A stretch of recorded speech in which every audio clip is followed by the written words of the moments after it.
How to resolve error 0 mystery login failure issue on Tinder. Hey everybody, welcome to our channel. In this video, we're going to learn how we can solve error 0 mystery login failure. So without any further ado and delay, let's get started with today's video. If you want to resolve the error 0 mystery login error or failure issues on the Tinder app, it could be quite simple to fix it.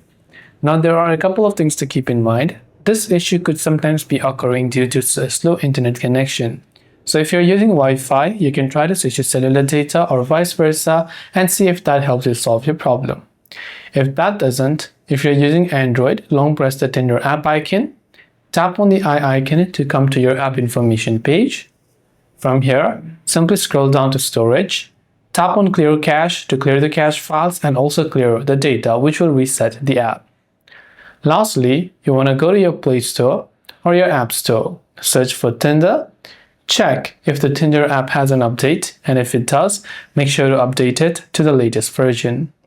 Another reason is that Tinder could have posed some type of restriction on your account, so sometimes just waiting a couple of days might automatically remove that restriction. That is all for this video. I hope the video helped you. If you have any questions, feel free to leave them down below. Thanks for watching and see you soon in the next video.